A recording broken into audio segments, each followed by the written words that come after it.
In a quiet high-end restaurant in New York City, a man sat at a corner table with his usual confidence. He was a millionaire, used to being noticed, used to being in control. But that evening, his confidence would meet something he didn't expect. Across the room, a young black waitress walked toward him. Her name was Amara Hill. She was calm, composed and professional, as she always was. To her, this was just another table. To him, it was an opportunity for a joke that would soon turn into a lesson. When Amara greeted the group, the man leaned back in his chair, smirking slightly. "I'll give you $100,000, he said, "if you can serve me in Chinese." It was said lightly, almost playfully, but there was a tone beneath it, one that suggested disbelief. The table laughed.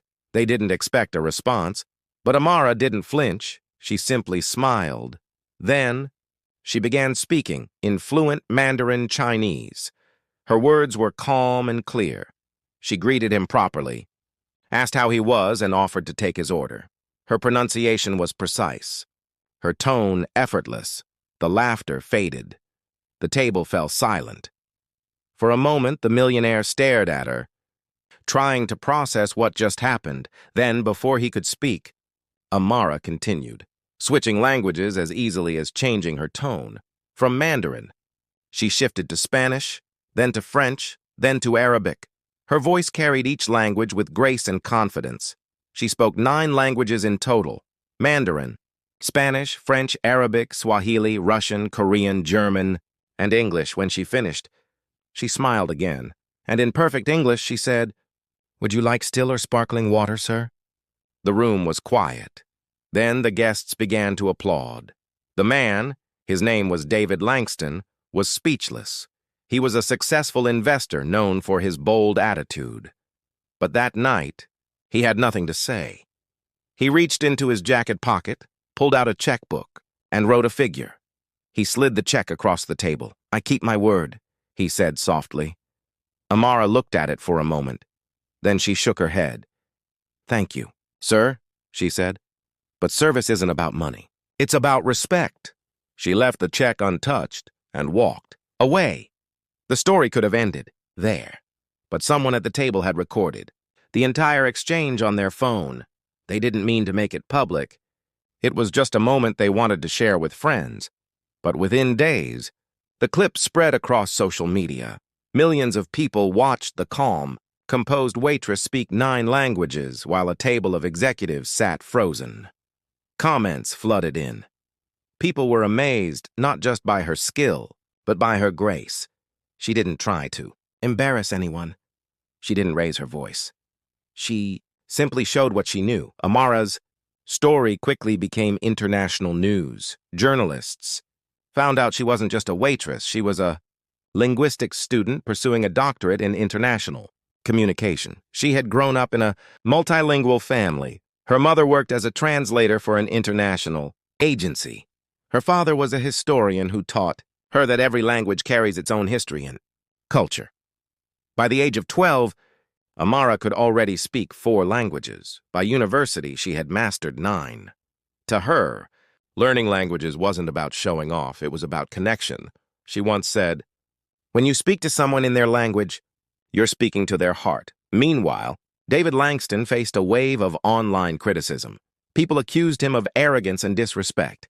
But in interviews afterward, he didn't try to defend himself. Instead, he admitted he had learned something that day. He said, "Respect doesn't come from money or success.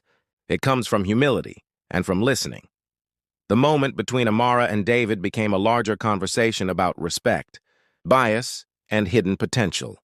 Many people realized how often society underestimates service workers. How easily people assume that a uniform defines intelligence or ability.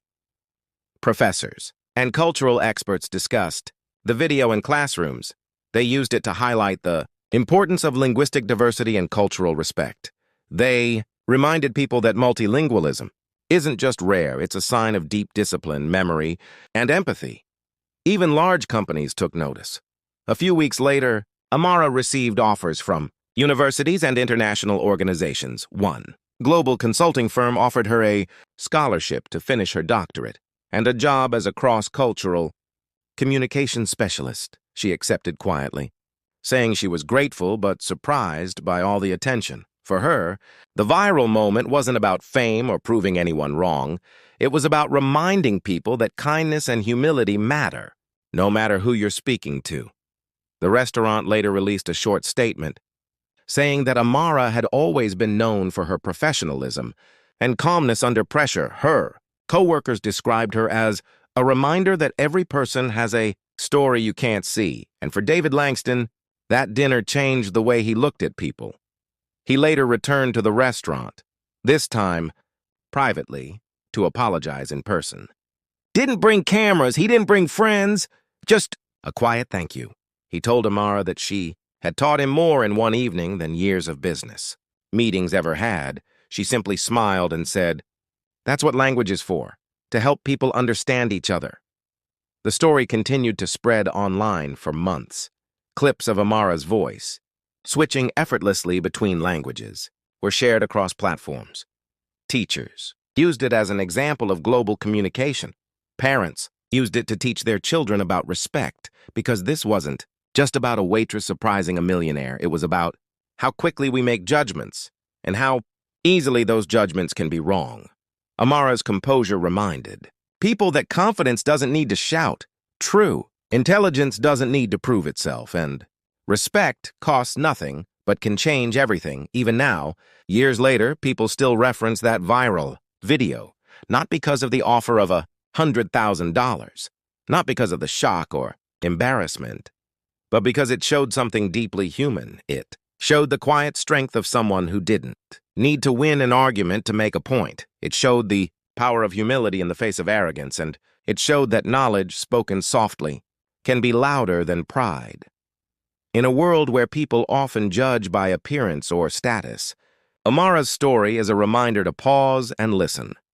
Because the person serving your table, cleaning your office, or helping you in passing might just know 9 languages, they might hold a world of knowledge you can't see, and they might teach you, in a single sentence, what respect truly means. That evening at the Silverleaf restaurant began as a simple joke. A millionaire offered a challenge he thought no one could meet. But instead, he walked away with something more valuable than a meal, or even his money. He walked away with perspective. Because sometimes, the greatest lessons don't come from the richest people in the room. They come from those who simply know who they are and don't need to prove it. In the end, Amara Hill didn't take the check. She didn't need to. Her words, and the way she spoke them, were worth far more, and maybe that's the real reward.